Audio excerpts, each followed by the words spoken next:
محترم بزرگوں اور دوستوں، میں نے ابھی آپ کے سامنے قرآن پاک کی تلاوت کا شرف حاصل کیا، جس میں حضرت بیت اللہ کی اہمیت بتائی گئی ہے۔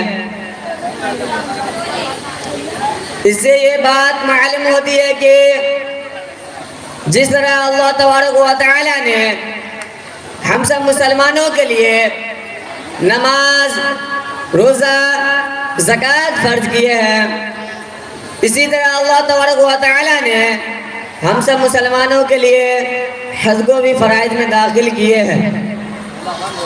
جو مسلمان سفر کے تمام اخراجات برداشت کر سکتا ہو اور واپس گھر تک آنے کے لیے بھی اخراجات کا انتظام ہو تو اس کے لیے حج کرنا ضروری ہے۔ ہر سال لاکھوں کی تعداد میں دنیا کے کونے کونے سے مسلمان مکہ مکرمہ حج بیت اللہ کے لیے جاتے ہیں۔ مکہ معظمہ آج جہاں خانہ کعبہ ہے، ہزاروں سال پہلے اس کے چاروں طرف صرف ریت ہی ریت تھی، کوئی سبزہ نہ اگتا تھا اور دور دور تک پانی کا نام و نشان نہیں تھا اور نہ ہی کوئی آبادی تھی۔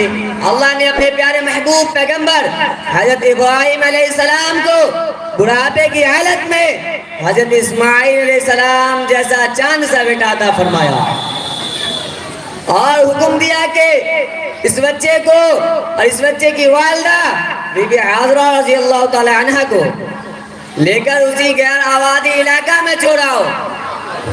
جب بی بی عذرا رضی اللہ تعالی عنہ کو معلوم ہوا کہ یہ سب اللہ کے حکم سے ہو رہا ہے تو وہ خوشی خوشی تیار ہو گئی اور حضرت ابراہیم علیہ السلام اپنی اہلیہ اپنے بچے کو لے کر اسی غیر آبادی علاقہ میں چھوڑائے۔ گرمی کی شدت سے حضرت اسماعیل علیہ السلام پیاس سے تڑپنے لگے۔ بی بی عذرا رضی اللہ تعالی عنہ بے قراری کے عالم میں صفا اور مروہ نام کی پہاڑیوں پر چڑھ کر پانی کی تلاش کرنے لگی اور بیچ بیچ میں آ کر اپنے بچے کو دیکھتی۔ پھر اللہ کی رحمت جوش میں آئی، جس جگہ حضرت اسماعیل علیہ السلام زمین پر ایڑیوں کو لگا رہے تھے وہاں سے پانی کا چشمہ جاری کر دیا، جس سے آج بھی آب زمزم جاری ہے۔ اسی طرح بے قراری کے عالم میں دوڑتے ہیں، پانی کی فراوانی کی وجہ سے دھیرے دھیرے لوگ اس مقام پر آباد ہوتے گئے۔ حضرت ابراہیم علیہ السلام کچھ عرصہ کے بعد آئے تو اپنی اہلیہ اور اپنے بچے کو خوشحال دیکھا تو اللہ کی عبادت کے لیے حضرت اسماعیل علیہ السلام کو ساتھ لے کر گھر کی تعمیر شروع کر دی، یعنی گھر بنانا شروع کر دیا۔ یہی وہ مبارک گھر ہے جس کو خانہ کعبہ بیت اللہ شریف کہا جاتا ہے۔ اللہ کو باپ بیٹے کی ادا اس قدر پسند آئی کہ اس کا ذکر اپنے مقدس قرآن میں فرمایا اور حضرت ابراہیم علیہ السلام کی مبارک زبان سے یہ اعلان کروا دیا کہ دنیا کے ہر گوشہ سے مسلمان یہاں آئے اور اللہ کی عبادت کرے اور حج کا فریضہ ادا کرے۔ اور حضرت ابراہیم علیہ السلام جس طرح خانہ کعبہ کی طواف کرتے اسی طرح تمام حاجی طواف کرتے اور حجر اسود کو بوسہ دیتے، یعنی حجر اسود کو چومتے، جو ایک بہت ہی متبرک پتھر ہے۔ مقام ابراہیم پر نماز ادا کرتے، عرفات کے میدان میں قیام کرتے۔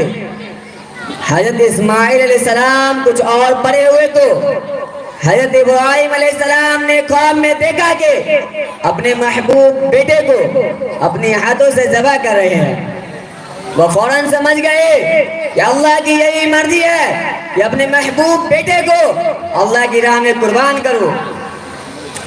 حضرت ابراہیم علیہ السلام نے اپنے محبوب بیٹے سے خواب کا تذکرہ کیا تو حضرت اسماعیل علیہ السلام نے کیا خوب جواب دیا کہ ابا جان، آپ کو جو حکم ملا ہے وہ انجام دیجئے، انشاءاللہ آپ مجھے صبر کرنے والے میں پائیں گے۔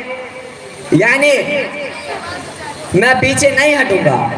چنانچہ حضرت ابراہیم علیہ السلام نے حضرت اسماعیل علیہ السلام کو زمین پر لٹا دیا اور گلے پر چھری پھیر دی۔